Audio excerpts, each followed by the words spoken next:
What's going on, YouTube? I'm Kate, back at it again with another video. And you feel me? Today we got the Diddy Files. I don't know if you've been living under a rock or your mommy took away your tablet for the day, but it's blasted all over the news. This man right here allegedly done some stuff with you know, with some people. Now, hey, I don't know all the details to it, so you feel me? I can't really say this or that or this, but you feel me? The Diddy file is gonna let us know right here. Who is this? Patrick CC. So appreciate you, Patrick. But yeah, this video is gonna be titled probably like the Diddy Files, weirdo type stuff. You feel me? So, anyways, you feel me? Let's get into it. Powerful executive Sean Diddy Combs has had an ominous presence in the music industry for the past 30 years. From his suspicious involvement in the demise of Tupac and Biggie, his secretive ritualistic parties in the backrooms, as well as numerous accidental confessions, has made the public pre-decide that he is How the hell you accidentally snitch on yourself? guilty of all accusations against him. Not only have multiple women filed formal lawsuits alleging him of violent sexual assault and humiliation, but now the federal government raided his home as they investigate his involvement in a global sex trafficking operation. Technically, at the moment, he is not being charged of any crime, but any day now, Diddy could feel the wrath of the American justice system. Today, we are going to unearth the secrets he never Bro, didn't Diddy like run out the country and some more stuff? What if he took all that shit with him? Like all the shit, like all the evidence to put him away with him. I don't know. Cause they raided his house. What the fuck were you doing with 1,000 bottles of baby oil? Let me say that again. What were you doing with 1,000 bottles? Let me get that off that picture. That shit wanted look the weird. world to know, with the goal of determining one thing: Stop. did he do it or Really? not? It's first There we go. All right. And I'm starting to think. I don't think he just had 1,000 bottles of baby oil because he been having these freak offs. He been having these parties. I'm starting to think there was way more, and that's what was left of it. I don't do no fact checking, researching. You feel me? On certain shit. You feel me? But on certain stuff. But I didn't do too much research on this, and yeah, I'm very yapping, bro. important to That's understand insane. Diddy's potential involvement in the murders of Tupac and Biggie, because if you believe those allegations to be true, everything that happens afterwards makes total sense. In the mid-90s, Diddy, also known as Sean Puffy Bro. Combs, was in the middle of the infamous East See, now I don't know if it's just me, but every picture I'm looking at, it's just now it just look weird to me, dude. Like, Coast vs. is it West just Coast hip me? hop rivalry. It all began with East Coast rapper and Bad Boy Records signee, the Notorious B.I.G., versus his enemy, Baby. West Coast rapper and Death Row Records signee, Tupac Shakur. And it ended with both of them being assassinated via drive-by shootings. Biggie's murder remains unsolved to this day, but in 2023 we learned that Keefe D was the shot caller for the group of individuals that killed Tupac. Although we do not know You're telling me who don't you y'all don't know who killed Biggie to this day? Ain't that happening in the 2000s? We're in 2024.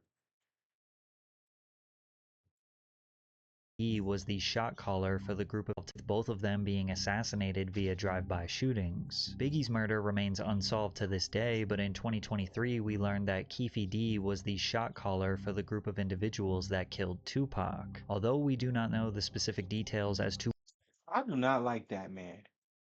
He took away, man. why these two rap legends were killed, through all the theories, key information, and first-hand recollections from friends and witnesses of both murders indicate that Sean Combs had involvement in both murders. Biggie and Tupac were friendly and actually respected each other at first. Tupac had begun rapping in 1991 and within 2 years already had earned a platinum album. Biggie was a crack dealer who recorded freestyles for fun, until someone sent his tapes to Puffy, who signed him to Bad Boy Records for $25 $25,000. Puffy was also able to use his status in the music industry to connect Big and Pac. Pac became a mentor to Biggie. He once even asked him to be his manager. I was there, nigga. I trained the nigga. He used to be under me like my lieutenant. The nigga, I used to come to New York. I used to do shows and let the nigga come on before I did Keep Your Head Up and Get Around. Because nobody knew the nigga in New York. And I used to tell the nigga, yo, if you want to make your money, you got to rap for the bitches. Do not rap for the niggas. I told the nigga. Everything I did was for the females. I never did nothing for the male gays. Don't rap for the niggas. Rap for the bitches. The bitches will buy your records and the niggas want what the bitches want. Never did. So all of a sudden he changed from being listen everything to I do your for the bullshit, female. listen to his style. He changed from that to Big Papa. Pac believes that Biggie used him as a blueprint, changed his whole style, persona, and music to be more aligned with Tupac. Many people speculated that Diddy also had a slight obsession That's insane. The Diddler is back at it again. With Tupac. He started dripping himself in Versace after Tupac did it first. He also got romantically involved in women after Tupac had ran through them first. Like Sarah Chapman, who ran around with Tupac in the 90s and is I ain't gonna lie, him dropping the facts like this is insane. now the mother of one of Diddy's children. Pac's claims aged like fine wine when recently the internet figured out that Biggie's most successful hit, Juicy, was actually stolen by a Mississippi-based artist called Notorious B.I.G., who released a song called Big Daddy a year before Juicy that sounds exactly the same. Let me hear.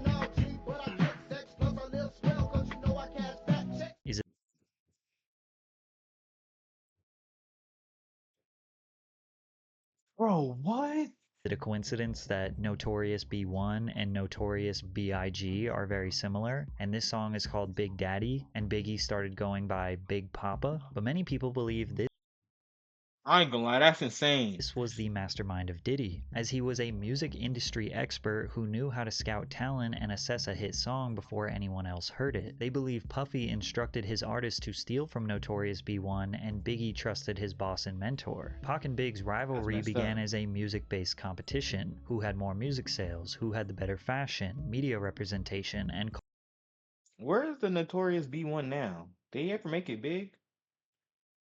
Now that I think about it, that's even more messed up. They took this man's song, they made him, they made Biggie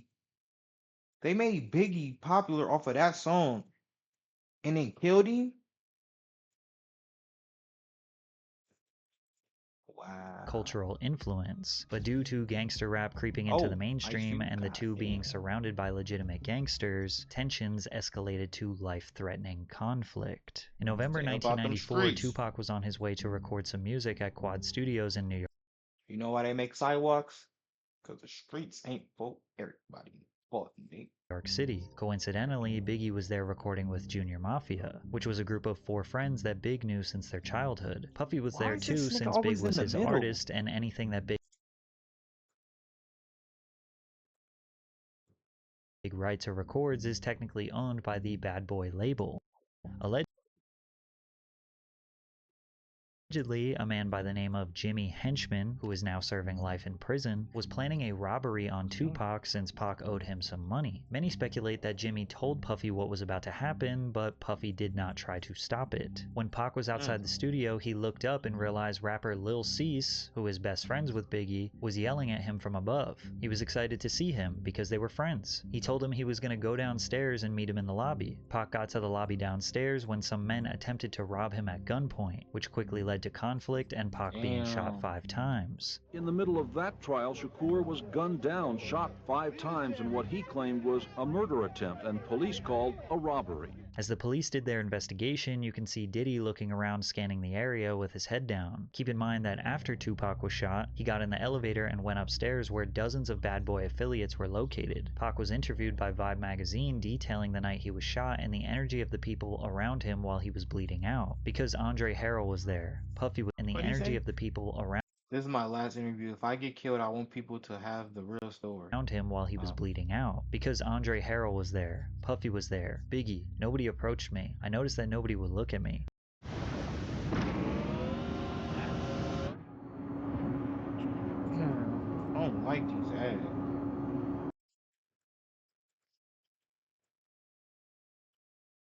look at me. I had been going to dinner with him the last few days. Puffy was standing back too. I knew Puffy. He knew how much stuff I had done for Biggie before he came out. Based on Tupac's words here, fans in the media believe that he was hinting that Biggie and Puffy might be behind the attack, which bothered Big and Puff Mm, since public. nah, I ain't gonna lie. I think I know what happened, but don't come for me. You feel me, the diddler, if you ever see this somehow. Um, what I think is people think it was the diddler because nigga he had knowledge of the hit being set on At this Tupac. point, they were still That's what people friends. watch. Tupac article had me pissed off, you know what I'm saying? Because if Biggie and Tupac was friends, and basically the diddler's the middleman knew about the hit on Tupac, which puts Diddy in the middle. So that's why he had to kill both of them to get rid of the problem. Big brain. And the rumors that's spreading is on some tip like we set him up, you know what I'm saying? And that's crazy. It's just ridiculous, you know what I'm saying? But I also understand that if you was to get shot 5 times, That's the face of a liar. That's the face of a lie. Ain't go. That's the face your of a mind is liar, just bro. completely spinning, you know what I'm saying? You're real confused about your situation.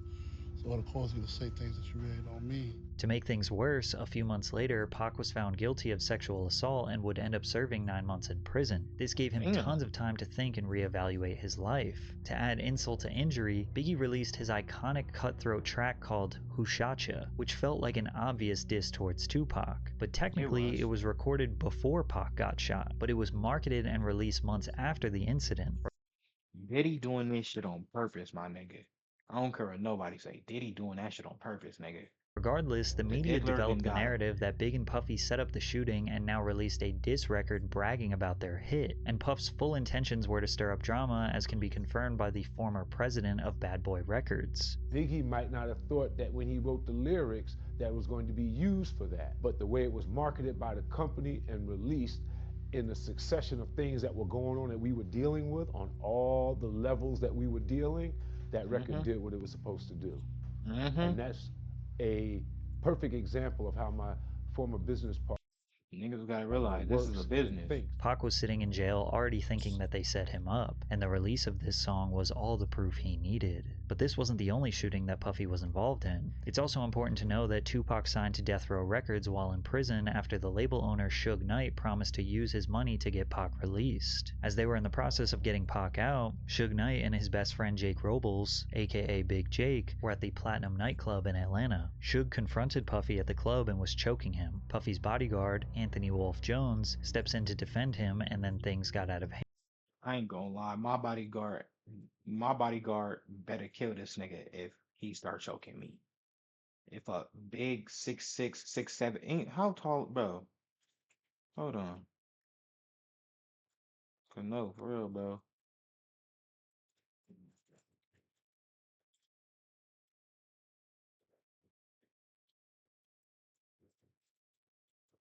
Six two, but I don't care. Black, take that nigga off his 6'2" feet. I don't want that nigga choking me.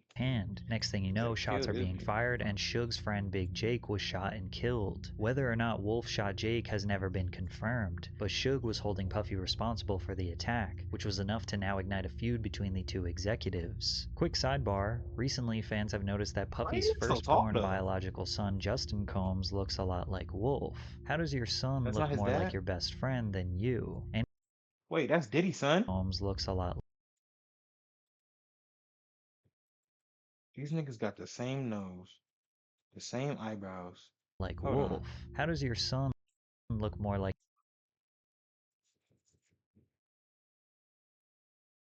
That's not Diddy kid. That can't be.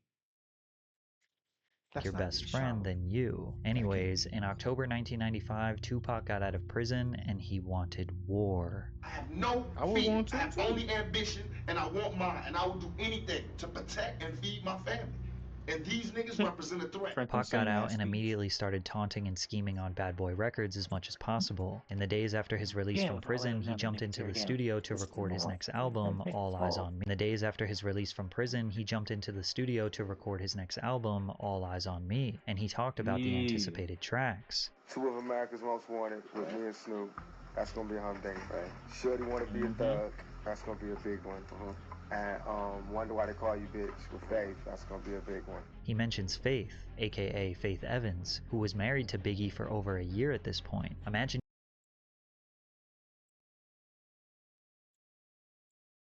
your wife jumps in the studio with your biggest enemy 1 week after he gets out of jail. Pac was also seen with Faith Evans at Whitney Houston's album release party. The rumor they is that tossing Biggie this. cheated on Faith and that she was trying to get back at him by cheating with Pac. Pac also allegedly started messing around with Mary J. Blige, who was a close friend and business partner with Puffy. Then Death Row Records held a Christmas party in 1995 where a close friend of Puffy, Mark Anthony Bell, was mercilessly beaten and forced to drink urine after refusing to give Suge Puffy's mother's address.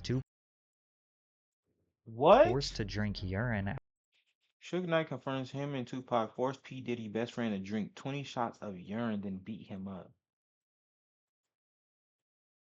Oh no, you're gonna have to After kill me. refusing to give Suge Puffy's mother's kill me. I ain't address, drinking Tupac piss. and Death Row did not let off the gas. At the 1996 Soul Train Awards, Biggie won the award for Song of the Year, and Tupac won Best Rap Album of the Year. After Big got his award, he took some pictures backstage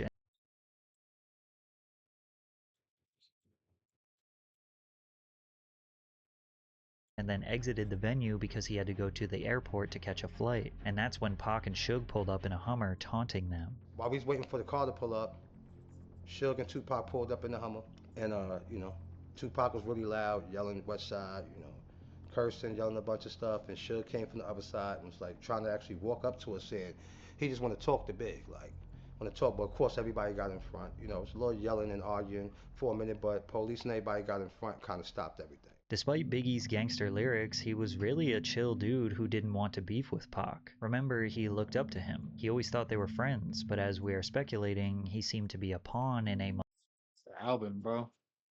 The contract that he signed, bro. That's what it is. I'm telling you. much bigger It operation. gotta be. He knows you sent It gotta somebody to shoot him that first time. Is that true or false? Why? No, it's false. Why would I do that?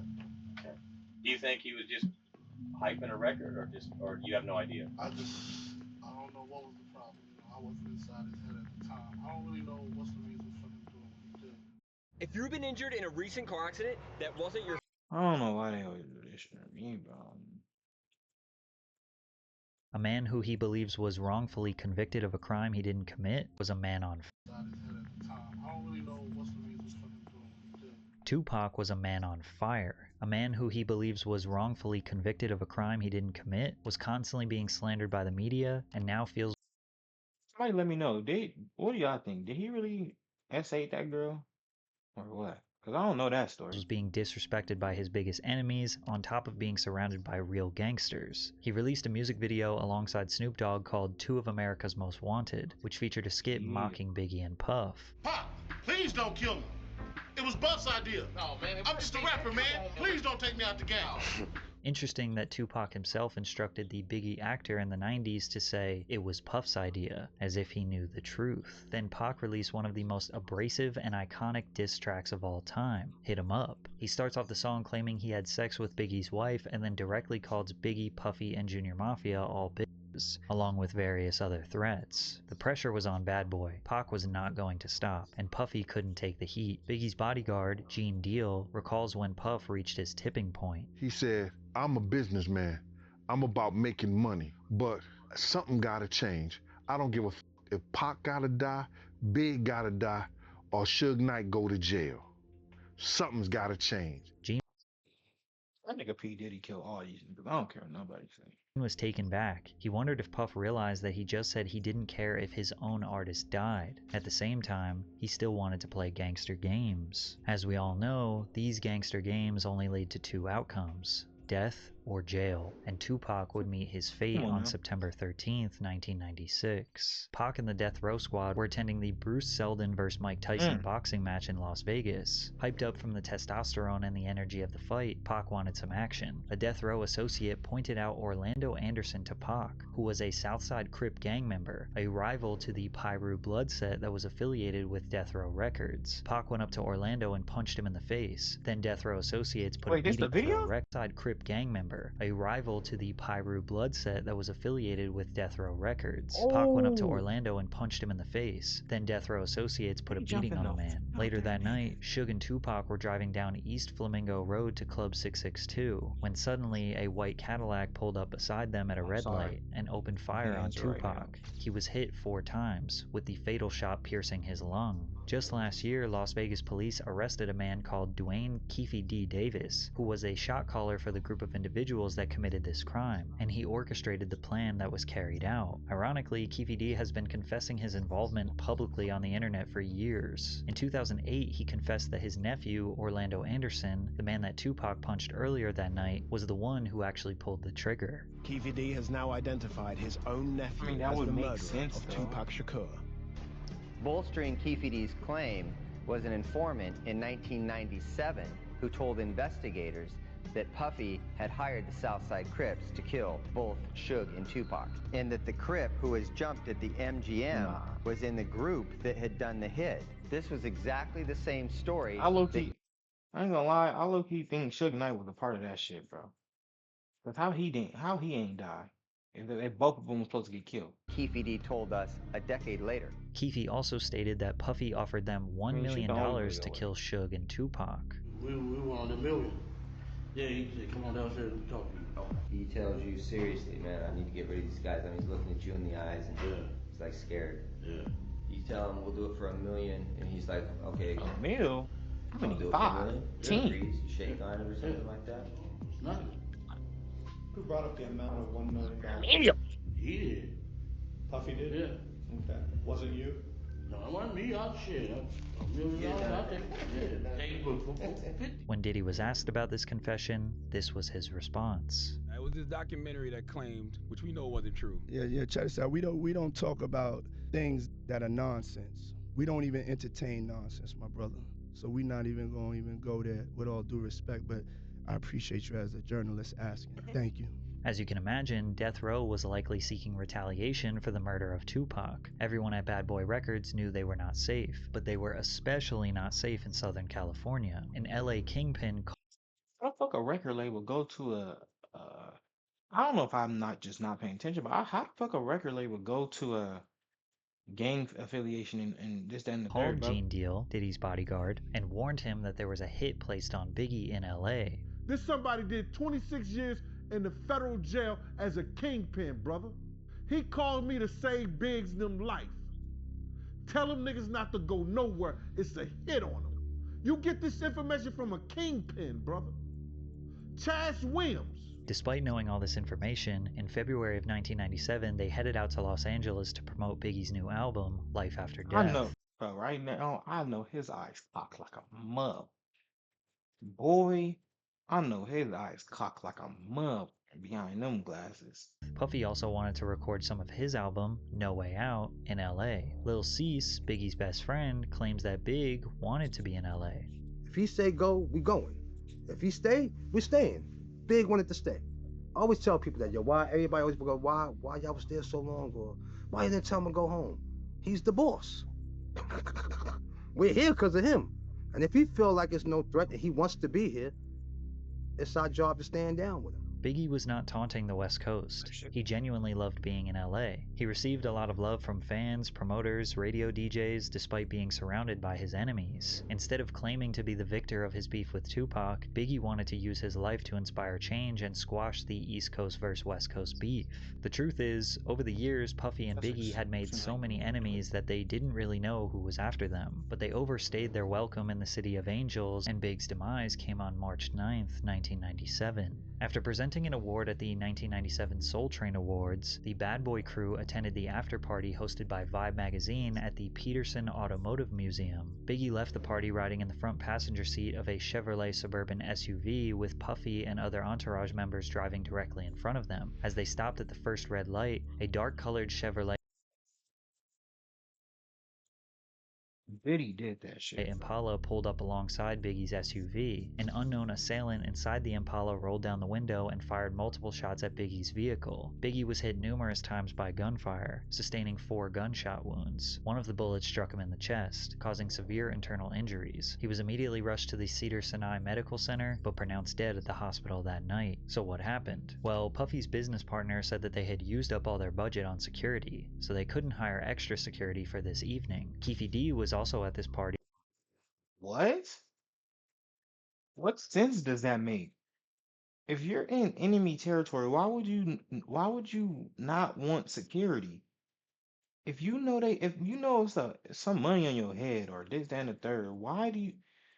That's your problem. That's your. You want to be all big and bad. And Like offered that's. protection. That don't make no sense to me. Well, Puffy's business partner said that they had used up all their budget on security, so they couldn't hire extra security for this evening. Keefe D was also at this party and offered protection. Puff told him to stand down. Puff decided to ride. What? Somebody offer you? I know nothing free in life, but he was probably gonna give security to them for the down low. What? This don't make, bro. This In the not making separate sense. party and offered protection, so they couldn't hire extra security for this evening. Keefe D was also at this party and offered protection. Puff told him to stand down. Puff decided to ride in the separate car located in front of Biggie's. Then he gave his security guard, Gene Deal, very strange instructions rather than maximizing Big's protection. I tried to ride on the side of the car. Puff said, "Yo, Gene, what you doing?" I said, "I'm riding on the side of the car. I'm gonna have my gun out." So he says to me, "Gene, if you don't get in this car, you ain't gonna never work for Bad Boy ever again." I said, "Man, how the f you gonna try to tell me how to do my job?" He said, "Gene, we don't need that look. We don't need that look. Get in the car." As I go to get in the car, we don't need that look. What?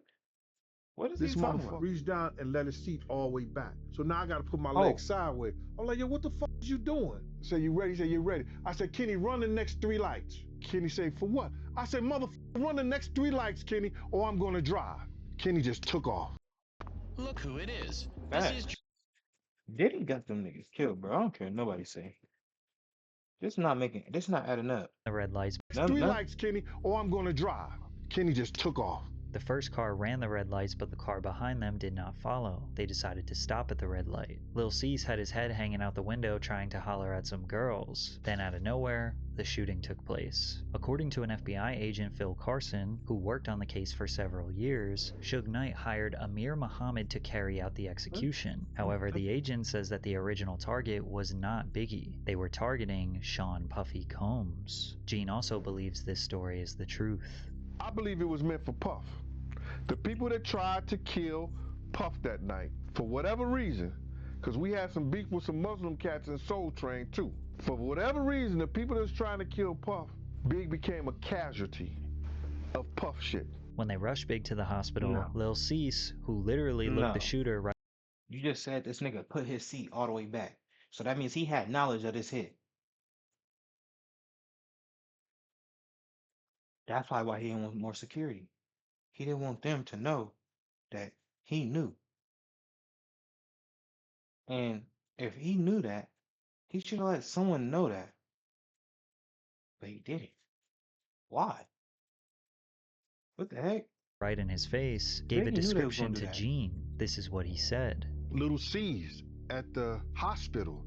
He said a Muslim shot Big. And I said to Paul, with the blue suit, white shirt, blue bow tie, he said, "Gene, how you know?" I said, "That motherfucker walked up to Puff car first." Lil Cease's description of the man matches up to what the FBI uncovered. All in all, to say that Puffy set up the murders of Pac and Biggie is not exactly accurate, but the origins of the beef and the escalation of the beef can most definitely be traced back to Puffy. Also, he definitely knew that danger was looming for Pac and Biggie and did not even come close to trying to prevent both of their deaths. Because at the end of the day, Puff was the one who benefited most of trying to prevent both of their deaths. Because at the end of the day, Puff was the one who benefited most from them dying. Think about it from the perspective of Puffy the businessman. Tupac dies, that makes Biggie the winner. Biggie looks like the ultimate gangster who warned his enemy with a diss track and then got him killed. That helps feed into the persona and sell more records. Plus, with Tupac dead, there is no more competition. Biggie's inspiration, his idol, the dude who he copied everything from, can no longer defend himself from the grave. Now, we know that Puff didn't exactly want Big to die, but he wasn't doing everything in his power to protect him. Additionally, Puff saw how much money Death Row was making after Tupac passed. Tupac Shakur sold 67,000 records in the week following his murder. 2 months after he died, they released The Don Killuminati, The 7-Day Theory, which Shakur recorded under the name Machiavelli. It debuted at #1 on the Billboard Hot 200 with first week sales of 664,000 and 250,000 the second week.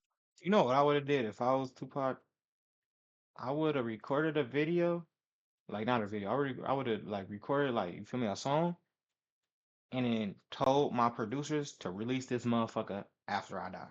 To this day, So them niggas Tupac has still sold think I'm alive. 75 million records, most of which came posthumously. I don't know if that's Puffy stupid. owned all of Big's Nigga, publishing. He allegedly purchased it from him for $200,000 years before he passed, which meant that everything he recorded or wrote for himself or other artists, Puff owned all of Biggie's percent. That every record, 250,000 the second week. To this day, Tupac has sold 75 million records, most of which came posthumously. Puffy owned all of Big's publishing. He allegedly purchased it from him for $200,000 years before he passed, which meant that everything he recorded or wrote for himself or other artists, Puff owned all of Biggie's percentage. Aside from the tens of millions of dollars in albums Big sold posthumously. That's crazy. And he used to, bro, wasn't he selling crack? I know this nigga was happy, hella happy. He got all that money, and he trusted this nigga with his money. And now the nigga, that nigga did. He was also a prolific songwriter. He wrote all of Junior Mafia's album. He wrote for Lil' Kim. He wrote for Mace, Craig Mack. Also consider every single time he's been sampled over the years. Diddy has been making money off Biggie for more years than Biggie was alive. There were even suspicions that Nigga, what? He wrote for Mace, Craig Mack. Also consider every single time he's been sampled over the years. Diddy has been making money off Biggie for more years than Biggie was alive. What? Wow. There were even suspicions that Biggie was aware of how much control Puffy had over his music and tried to sign over all his new music to his infant daughter, but passed away before he could get the business deals done. Biggie's mother, Valletta Wallace, has repeatedly expressed her distrust of Diddy. The truth is, Christopher accepted the illusion. See? I'm sorry. My mom's a very smart woman. She don't trust you. I don't trust you. Something wrong with you. I don't know what it is, but she see something I don't see. Same, bro. Same goes for my dad. I ain't gonna lie. Illusion This of a shit pissing friend me and off mentor now, for bro. about $25,000. That's the amount Puffy lured my son with. That was a lot of money for Christopher back then as a 19-year-old. She continued by saying that she was glad her son does not have to witness that the very people that he thought he could ride and die with wouldn't think twice about using his mother. She added, "I am glad that he is not here to see how they have used his image and his name." Diddy was filthy rich, extremely powerful, and evidently unpredictable. Imagine how easy it was to leverage his power in the music industry and his personal life. Bro, I'm sorry. They gotta use like some. I know they got different pictures. Said no to him, in theory, he could blackball you, extort you, or maybe something more permanent. So consider that when we begin analyzing his history of suspicious behavior. I got my MTV out. Savage! I'm a savage! Oh! I'm a savage! Whatever I want, I'm going to get!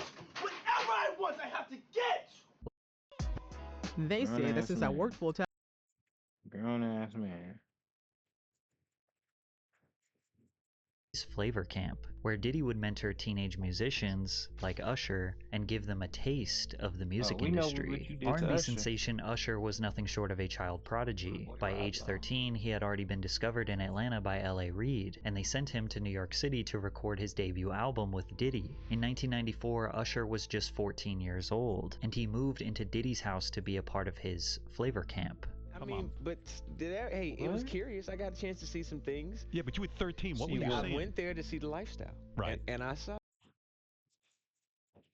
Money, hoes, drugs. That's what this nigga seen. money, hoes, and drugs. That's all he seen was the lifestyle. I promise you. But I don't know if I could indulge and understand what I was even looking at. It was pretty wild. It was. Now you making me think that something gay happened. Cause what do you mean? I'm not saying every 13-year-old boy, you feel me, is going, oh yeah, girl. Like, I mean, at that time, you see titties, ab, whoop, whoop, whoop, whoop. You, oh yeah, I like that, right? You, as a 13-year-old boy, most 13-year-old boys will, oh yeah, I like that. I wanna, you feel me? So what are you talking about? But I don't know if What were you I seeing? went there to see the lifestyle, Right. And I saw it, and it was That see side some look, things. Yeah, but you were 13. What were you I seeing? went there to see the lifestyle, something gay and happened, I bro. saw it, and it was. But I don't know Something if I gay could happened. indulge and understand what I was even looking at. It was pretty wild. It was, So it was nobody crazy. tried to, some woman didn't come along. I ain't and say that. Okay. I didn't say Money, hoes, and drugs. I'm telling you. that. What I did say is that there were very curious things taking place, and I didn't necessarily understand it. Usher has been very reluctant to discuss what happened when That he baby lived with Diddy. In a 2004 article with Rolling Stone, he said, "Puff introduced me to a totally different set of shit. Sex, specifically. Sex is so hot in the industry, man. While he was in New York, he lived at Puffy's house in Scarsdale. There was always girls around. You'd open a door and see somebody doing it, or several people in a room having an orgy. You never knew what was going to happen. Some people look at this as nothing short of grooming a young boy. One time, No, Diddy for himself detailed what living with Usher was like. Back in the days when he was like 10 and I was a little bit older, his older brother, we used to fight over the frosted flakes. You know what I'm saying? Before pause was invented. You know Why what I'm is this saying? nigga But it's laughing? my brother for real. We used to actually wrestle off of the frosted flakes because he used to always get up earlier than me. And now he's one of the richest stars in the world. And I love him. What the did Puff just say? Even though Kevin Hart No, was for real. What? You know what I'm saying? But it's my brother for real. We used to actually wrestle off He got serious like me. You the wasn't supposed to frosted say flakes that. because he used to always get up earlier than me. And now he's one of the richest stars in the world. And I I love know him. he hella What the scared. did Puff just say? Even though Kevin Hart was No, just for real joking, though. he really was the only one that seemed to question what Diddy was talking about. But Usher looks kind of uncomfortable. And you'll notice that See, I'm starting now that there's more information out on this man. I'm starting to think everyone he put his arm around, he didn't. You feel me? Cause not even my closest homeboys. Come here. Come here. Yeah. No.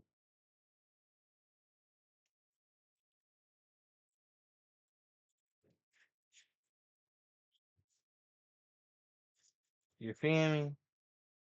Why why are you theme where that Diddy is comfortable? very comfortable touching other people, embracing them, calling them pet names, and almost always the other person's body language.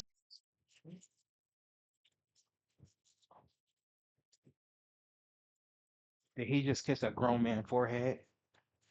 Did he just kiss a grown man forehead, bro? People, embracing them, calling them pet names, and almost always the other person. Telling y'all something gay happened at that house.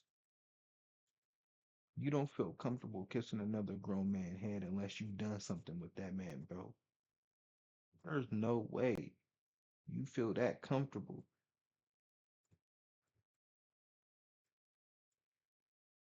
Bro, what?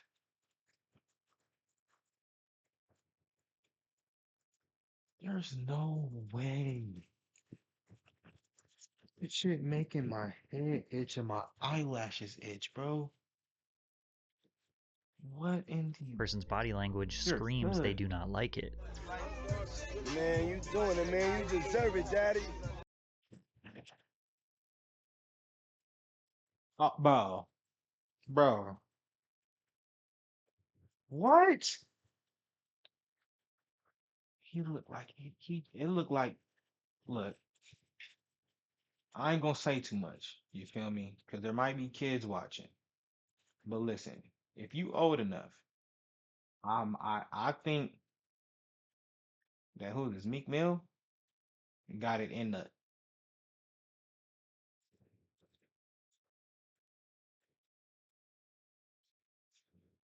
That's what I think happened to Meek Mill. Cause what the, bro? Why you sitting like that, bro? They do not like it. Man, you doing it, man. You deserve it, daddy. See, this shit is scary, bro. It look like he just got it in the, and he like, I'm finna go get in the pool. Yeah, you deserve it. You deserve it. Deserve what, nigga? Meek Mill, you supposed to be a nigga from Philly who grew up in the streets. What is this? You befuddling around with the dick? You putting it.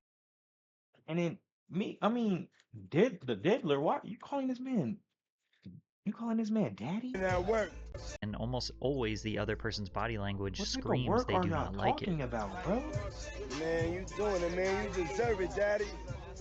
You putting in that work. But Usher is not the only artist in the industry That who nigga may have been a butthurt right victim now. of Puffy's flavor camp. Justin Bieber was also mentored by Diddy early on in his career. Bieber, just after his 15th birthday, spent 48 hours with Diddy. Diddy gifted him a Lamborghini Gallardo and let the world know why him and the teenager were hanging out. Where we hanging out and what we doing, we can't really disclose, but it's. This nigga gotta be the devil. He gotta be. I don't have legal guardianship of him, but for the next 48 hours, 15-year-old's dream. I don't have legal. What's a 15-year-old dream, Diddy? What's a 15-year-old dream? The diddler? How would you know, nigga? Ain't you like 50? Guardianship of him, but for the next 48 hours, he's with me. So, yeah, and we gonna go full crazy. Combs seems I thought he said butt full to be acting strange, but Justin seems alright. At the time, he was still a young star, glamorized by the industry. 1 year later, his demeanor towards Diddy was much different. What's up, man? You good? I'm good. How are you? All right, young brother, everything's good? Everything's Selling great. out arenas and everything? Starting to act different, huh? No, You ain't been calling me and hanging out the way we used to hang out. Well, Why the fuck do you want to hang out with a 15, right? Why do you want to hang out with a 15-year-old child? Nigga, you're like 50, bro. Go hang out with that booty hole. That. I mean, Oh my you try to lord. get in contact with me, through all my, partners and whatnot. Oh yeah, this nigga's But scared. So what did you do to him? What did you do to him? This get nigga's in terrified. contact with me, through all my, partners and whatnot. You know, what did you do to him? What did you do to him? You know, I'm just, you did But something. You never really got my number, so. Now, Combs is renowned for hosting lavish and star-studded parties that have become Yep, we heard legendary about in the those. entertainment industry. Diddy heard parties are about those. famous for attracting A-list celebrities across all industries. I had the craziest mix, Combs told Oprah. Some of my boys from Harlem, Leonardo DiCaprio after he just finished Titanic, I had socialites there and relatives from down south. Diddy parties are typically hosted at luxury venues or his own private residences. The media were quick to anoint him the modern-day Gatsby, a title he embraced with open arms. "Have I read The Great Gatsby?" he said to a reporter in 2001. "I am the Great Gatsby." However, many people forget that one of Diddy's first parties ever resulted in the deaths of 9 attendees. In 1991, 22-year-old Sean Combs was the promoter of the Heavy D's and Puff Daddy celebrity charity basketball game at City College's Nat Holman Gymnasium, the infamous Puffy Party where a stampede occurred taking the lives of 9 people. Some of the hottest rappers in the game were set to attend: Boyz II Men, Phife Dawg, Big Daddy Kane, Jodeci, even LL Cool J and Mike Tyson showed up. The crazy part is that fans could see all of their favorite stars for just $12. The first problem occurred with the tickets. Keep in mind, this is in 91, so people had to go to physical locations like the Apollo Theater box office to buy tickets. Tickets were also sold at local shops like Boss Emporium, and even free tickets were given out on the radio by Funkmaster Flex. The facility could only hold 2,730 people, but they had no idea how many tickets they sold, as no proper system was set in. How you don't know how many tickets you sold? I mean, how many tickets you made? How many tickets did you distribute? How do you not know how many tickets you sold? What? Place to keep track. Despite this, Gene Deal recalled, Especially if you have a capacity, you should know how many tickets you sold. What? Puffy requesting to cut security presence in half. This particular day, Puff calls me the day before we supposed to do the party and say, yo, Gene, I don't need y'all to do the security outside. I got the FOIs to do it. So I said, man, I just told 18 guys. He said, I just need 8. I just need 8. To clarify, the FOIs are Fruit of Islam members. One witness to the event. So now you funking with the niggas that just killed your homie? Bro, what? To clarify, the FOIs are Fruit of Islam members. One witness to the event said, "You cannot have an event like this in Harlem without those Muslims," said Oscar Davis, 32, of the Bronx. "Forget the police, they can't do nothing. The people in Harlem respect the Muslims." It was blatantly obvious that more people were outside than could actually fit in the gym. Despite the overcrowding, tickets were still being sold at the door, said Mario Salvaggi, a city police patrol chief. Fans entered through 2 side exits and funneled down the stairs. Tickets was still, what's this? So you get your, you go here, you get the tickets. What's this? What's that? Alright, ain't no matter. Go down here.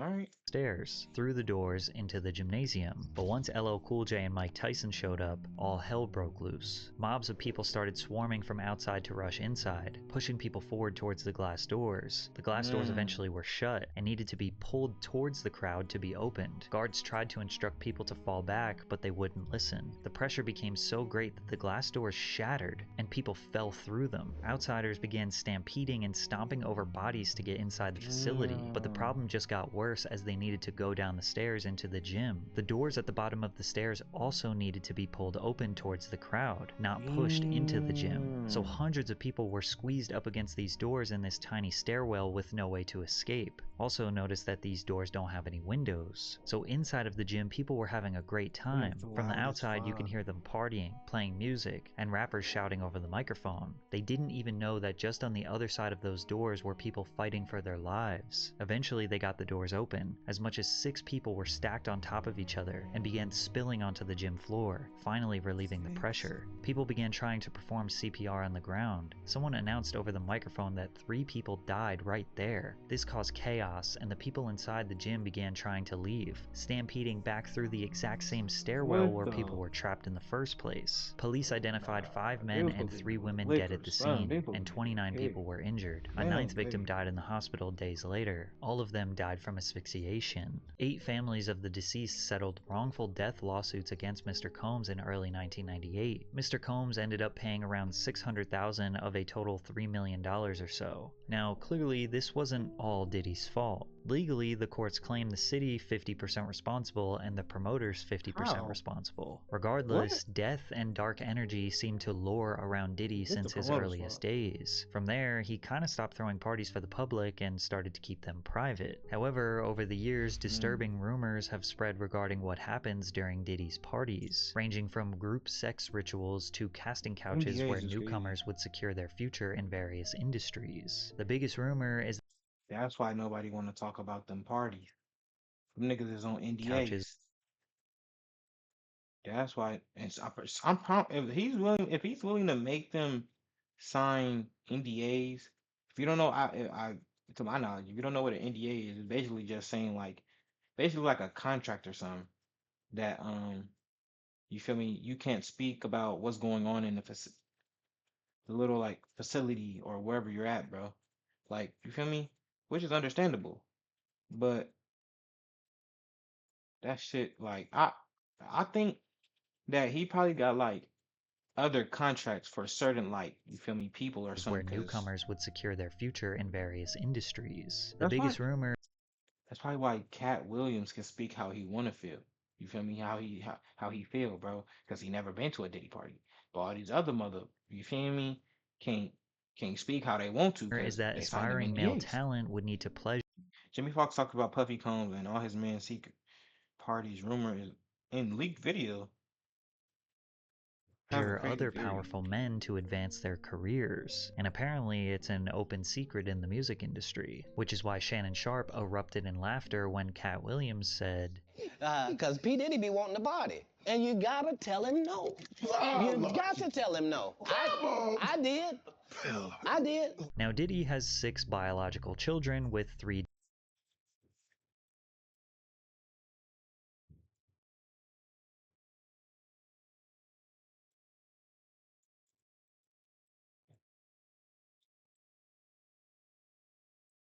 That's fine. Oh, that's his son?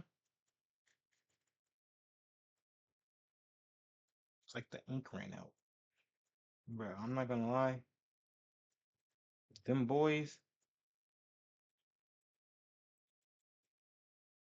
some of these ain't his kids. different women. He has had multiple high-profile relationships with the likes of Jennifer Lopez, Naomi Campbell, and Cassie, but you will notice that most of the party stories that circulate involve him being surrounded by men. Josh Ostrovsky, who goes by The Fat Jewish on social media, detailed his strange experience at a Diddy party. I'm on ecstasy and I'm trying to find the bathroom and I can't find the bathroom and I get lost. So I open a door and in that room there are a bunch of men laying about and kind of like very like kind of leaning on each other. Not like if you were spooning but facing. I think he lying.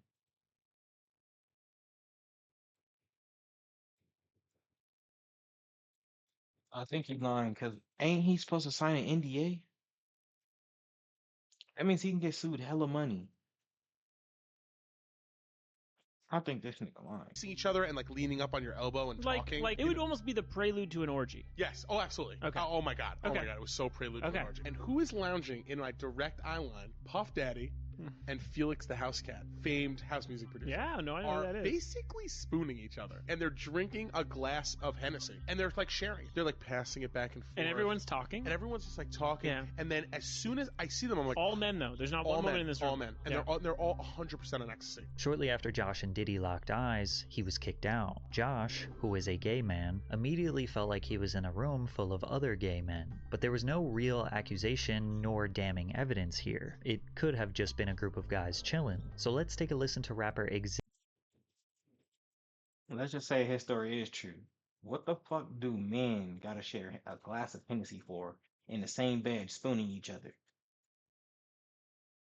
That don't even make.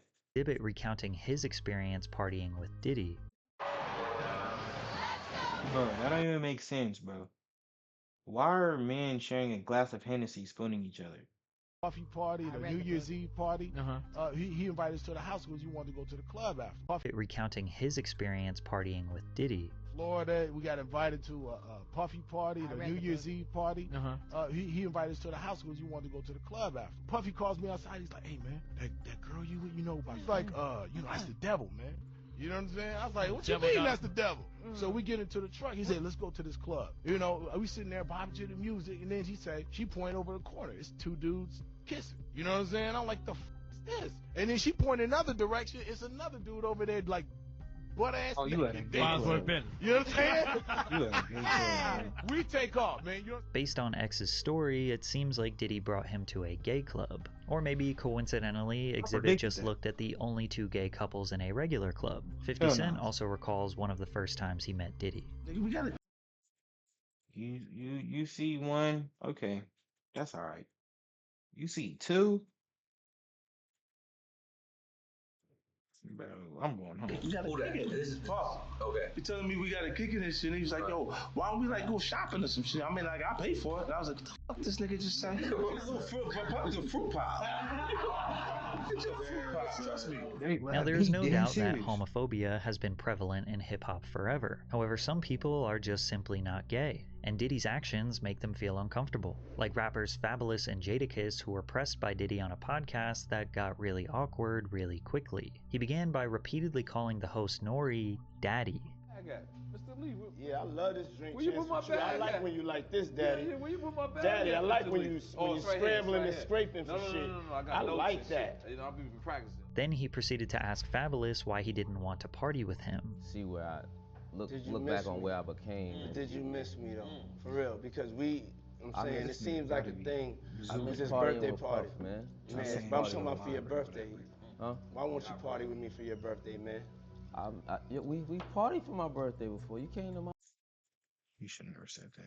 party. No, but me and you ain't never really party. You know what I'm saying? Jadakiss kept his head looking straight down for almost the entire interview, and you could tell Fabulous was very uneasy about Diddy's presence. When Diddy was confronted about it, this was his response. When you scrambling and scraping for shit. That was you. Scrambling. What? You said, I like when you do it like that, Daddy. When you scrambling and scraping for shit. So look a grown man in his eyes and repeat to him what he said on the interview. Is that saying? Hey, man. Nah. I mean, I was You don't caught, go back and look at that stuff and laugh? It could be funny. I don't really be on it like that. It seems like he genuinely has no idea why people thought what he said was weird. He says things, he doesn't even know what he's saying is like fruity. You know what I'm saying? Like, he says something fabulous and he goes, but me and you, we ain't party. Like, we need to party. What is he talking about? What is he talking about? That's just going on. When people say What are you talking about, man? What are you talking about? that to me, I get a little uncomfortable. But even with all the jokes, rumors, and secrets, nobody ever formally spoke out against Diddy and accused him of assault or abuse until 2019, when his ex-girlfriend Gina Huynh spoke publicly about what it's like to be in a relationship with him. Keep in mind that Gina was a side girlfriend for Diddy. The public didn't know about her because his public relationship was with Cassie Ventura, who he had been on and off dating for a decade. He had caught me texting another man. We were in his closet and he pushed me and I fell to the ground. He stood over me. He avoided my face, but he started punching me on the side of my head, and I was just covering my face. He stomped on my stomach, took the wind out of my breath. I couldn't breathe, pleading to him can you stop? And he stopped for a little bit. He grabbed my hair from the back and was punching the back of my head. She also claims that she was pregnant with his child in 2014. You mind telling me what happened with that pregnancy? He was you're gonna get an abortion, right? I was I don't know yet. And then he offered me $50,000 to get rid of it, but I turned it down because I just loved him. Gina did not take the money, but she also did not have the child. 4 years later, she got pregnant again. Gina goes on to detail multiple other instances of emotional and physical abuse, but she never filed any formal charges. It wasn't all the way until November of 2023 that someone finally filed a formal lawsuit against Diddy. After that, the floodgates were opened, and Sean Combs' dark past crept out of the shadows. In the lawsuit, Cassie Ventura, his longtime girlfriend, accused Mr. Combs of repeated physical abuse over about a decade. As you can imagine, this lawsuit and these allegations went extremely viral. After all these years of shady rumors, weird behavior, and dark secrets, the entire world was prepared for Diddy's decline. Ventura and Combs met in 2005 when she was 19 and he was 37. He heard a song she was marketing called Me and You. He then contacted Ryan Leslie, who wrote Cassie's first single, and paired Bad Boy Records with Leslie's Next Selection imprint for the release of Cassie's debut album. In August 2006, Cassie released her self-titled album under Bad Boy Records. The pair formed a close relationship through working together for several months as Cassie became the face of Diddy's fashion label, Sean John. In 2007, Diddy separated from his longtime partner partner Kim Porter and started dating Cassie. Cassie alleged that Combs controlled nearly every aspect of her life, from her career to having access to her personal medical records. She claims he was frequently violent, physically abusing her multiple times a year, and that he often plied her with copious amounts of drugs, which made videos like this one seem awfully suspicious, where Cassie seems to be hiding from Diddy. What? What you gotta say now? What you gotta say now? You ain't got shit to say. When you put your girl on the snap, baby, yo, babe. I mean, shit getting weird. Come on, baby. It's hot outside. You fucking wrapped up in that blanket. Let's go jog on the beach. The court papers assert that others who worked with Mr. Combs helped him control Miss Ventura, like suppressing her music if she did not obey his orders, or by helping to conceal his behavior. But it wasn't just mentally controlling. He also often got physically violent with her. In one incident in Los Angeles in 2009, the suit says that Mr. Combs became enraged when he saw Miss Ventura talking to another talent agent, then pushed her into a car and kicked her repeatedly in the face, making her bleed. The suit also details Diddy's request for Cassie to engage in his newest sexual fantasy called voyeurism. Combs forced Ventura to have sex with male sex workers in different cities, encounters she claimed he watched, pleasured himself to, and recorded. This is the allegation that likely opened up a federal investigation into him sex trafficking people. According to the suit, Mr. Combs called these encounters freak-offs, which involved costumes, like masquerade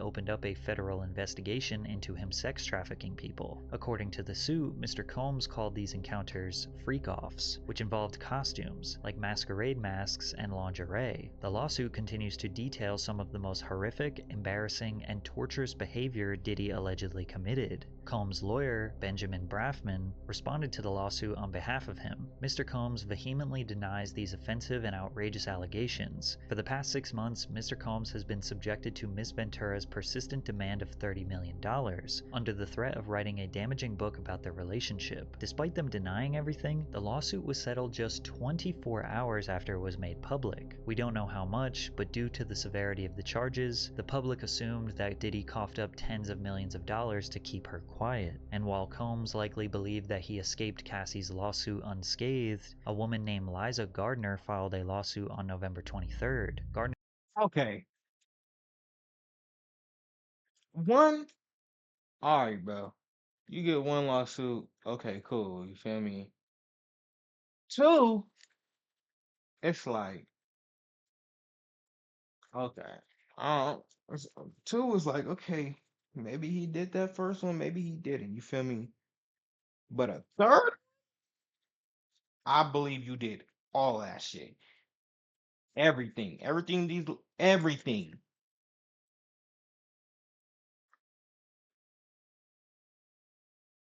Everything, bro. There's no way you dollars to keep her. There's no way you get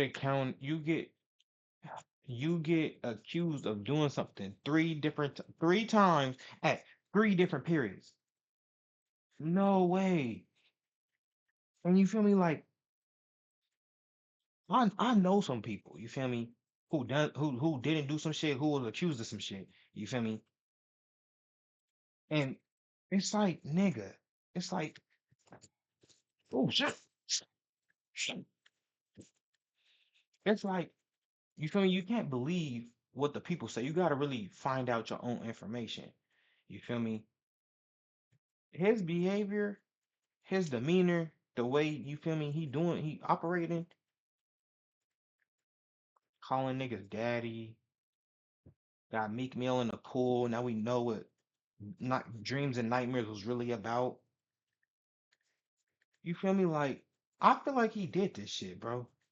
Everything the quiet, ladies and are while accusing him, Combs likely he believed did that that, he bro. escaped Cassie's lawsuit unscathed, a woman named Liza Gardner filed a lawsuit on November 23rd. Gardner That's claimed that she and a crazy. friend met Combs and singer-songwriter Aaron Hall at an MCA Records event in either 1990 or Where he at? 1992. They returned to Hall's apartment for an after-party where she was offered more drinks and was coerced into having sex with Combs, who assaulted both her and her friend. In another complaint filed the same day, Joy Dickerson Neal alleged that in 1991, she reluctantly went on a date with Combs, who intentionally drugged and sexually assaulted her after their dinner. Diddy denied the allegations through a spokesperson who claimed that the women's claims were fabricated and accused them of exploiting the Adult Survivors Act. The New York's Adult Survivors Act temporarily eliminated the civil statute of limitations for survivors of sexual assault, which gave them the right to file a lawsuit against the perpetrator regardless of how long ago it occurred. Then another woman came out. Jane Doe alleged that Combs, his longtime lieutenant Harve Pierre, and a third unidentified assailant gang raped her when she was 17 at Combs' Manhattan recording studio in 2003. Pierre, who previously served as president of Combs Bad Boy Entertainment, had also been sued by a former assistant, who alleges he used his position of authority as plaintiff's boss to groom, exploit, and sexually assault her several times between 2016 and 2017. The lawsuit further claimed that men trafficked Doe across state lines from Detroit to New York City on a private jet, supplied the teenager with drugs and alcohol until she couldn't consent, and then violently assaulted her. The complaint You dropped out of college, and you're I can't believe this shit.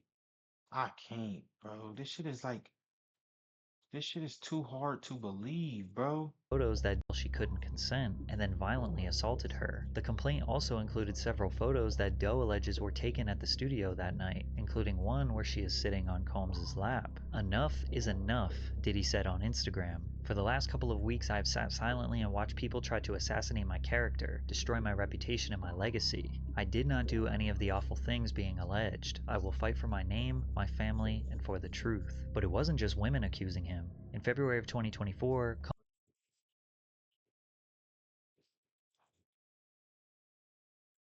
Ain't no way he just said it wasn't just it wasn't just women accusing him. And pull up a picture of a man. No, he didn't. There's no way. No, he didn't. That's 4 cases. No, he didn't. No, he didn't, bro. No, he didn't. Combs' former producer and videographer, Rodney Lil Rod Jones, filed a federal lawsuit against Combs, alleging Combs sexually harassed, drugged, and threatened him. According to the lawsuit, Rodney The same exact shit over and over and over again, bro. There's Lil Rod 4 Jones lived with times. Combs between September 2022 and November 2023, during which he worked on Diddy's most recent album, the Love Album, Off the Grid. As Combs' videographer, Jones allegedly secured hours of footage. Have I ever? I don't think I've ever listened to a P. Diddy song. Like something he created. And audio recordings of Combs engaging in illegal activity. The activity the suit alleges includes acquiring drugs, soliciting sex workers, providing laced drinks to minors, and sexual assault. Jones alleges that he was the victim of sex workers, providing laced drinks to minors, and sexual assault. This nigga Usher. This nigga Usher. This nigga Justin Bieber. Justin. See, the difference between Justin Bieber and Usher is Usher liked that shit. Usher liked that shit. That nigga Justin Bieber didn't like that shit. On God. Jones alleges that he was the victim of constant unsolicited and unauthorized groping and touching of his anus by Mr. Combs. Mr. Jones was forced by Mr. Combs to I told y'all boys he was playing with work in Meek Mill Mr. Combs' booty. bathroom as Mr. Combs walked around naked and showered in a clear glass enclosure. In the lawsuit, Jones also alleges that Young Miami, who is Diddy's most recent girlfriend, was among those who were paid This nigga got to Young Miami. paid a monthly fee by Diddy to work as his sex workers. Jones believed Diddy was grooming him with the goal of passing him off to others. While on a yacht in January of 2023, Jones alleges he was introduced to Oscar-winning actor Cuba Gooding Jr., who proceeded to grope and fondle him until being forcibly pushed away. Jones claimed that Diddy, who had dominion and control over Gooding Jr., failed to step in. Also in Jones's lawsuit, an unnamed rapper is mentioned as having been on Diddy's yacht, where they were allegedly seen consorting flirting with underage girls and sex workers. This rapper is described as a Philadelphia rapper who dated Nicki Minaj. Rapper Meek Mill is from Philadelphia and dated Nicki Minaj from 2014 to 2016. That same unnamed rapper, also an unnamed R&B singer, and producer Stevie J allegedly engaged in sexual intercourse with Diddy. This allegation has people looking at that clip of Meek Mill in the pool with Diddy calling him daddy more suspiciously. Also, 50 Cent made some jokes about Diddy and Stevie J on Instagram, to which Stevie J responded with not denying the allegations, but challenging 50 Cent to a boxing match. However it go, I want you to fade, nigga. Fuck all that. Since it's entertainment, let me beat the shit out of you on TV or something. Don't duck that. I'm calling you out. What you want to do, Curtis? Now, nigga, you call this nigga, you got defensive. The most shocking allegation barbecue made in the lawsuit was Mr. Jones discovered that Mr. Combs has hidden cameras in every room of his homes, and that Diddy was secretly recording artists and powerful executives like Lucian Grange, who was mentioned in the lawsuit, who may or may not have participated in the freak-offs. If this turns out to be true, we might see some of the most powerful people in the entertainment industry get exposed, and 50 Cent wants to be a part of the expose. He said on Instagram, shaking my head, "This is gonna be so good. What you wanna bet I'm gonna get these tapes? I'll pay top dollar for them. You been over there? I don't go to Puffy's parties." However, it seems as though Sean Combs' reign of terror may be over. On March 25th, 2024, Homeland Security agents and other law enforcement officers raided Diddy's homes in Los Angeles and Miami due to a possible ongoing law enforcement officers. That look like Drake House.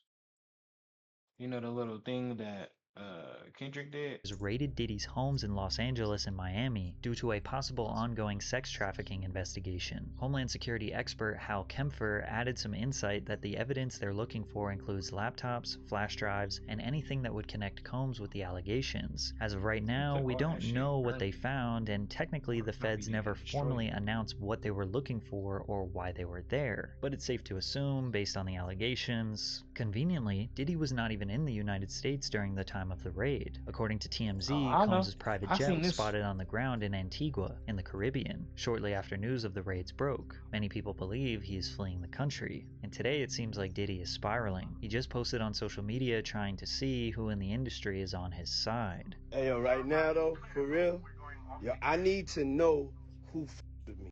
Hey, yo, right. Hold on. Try to listen to that audio. Right now, though, for real, yo, I need to know. Bro, I wish somebody would take Diddy's voice off and listen to that audio, bro. On his side. Hey, yo, right now, though, for real, yo, I need to know who with me. You know? Like, just straight up, like I don't have the time. If you with me, let it be known. If you don't with me, be quiet. And just in case you wanted some more twisted allegations and insane conspiracy theories, take a look at the founders of Uptown Records, the people who gave Diddy his very first job in the music industry. Andre Harrell, dead at age 59. Heavy D, dead at age 44. Kim Porter, dead at age 47. And Albie Schur, who was just in a coma for 2 months and almost lost his life. Albie Schur is also the father of Diddy's oldest adopted son. Albie had a child with Kim Porter before she left him, married Diddy, and had children with him. Albie has recently been trying to reach out to his oldest son, hoping that he will leave Diddy and come back home, and when he got out of his coma, he strongly insinuated that Diddy was the reason behind it. We're going to be producing the Albie Schur life story. So hold on to your britches, and you'll really understand how I ended up in a coma. You're really going to need to call Homeland Security. Now, why would Diddy want the people who got him into the music industry in the first place to all be dead? I don't know.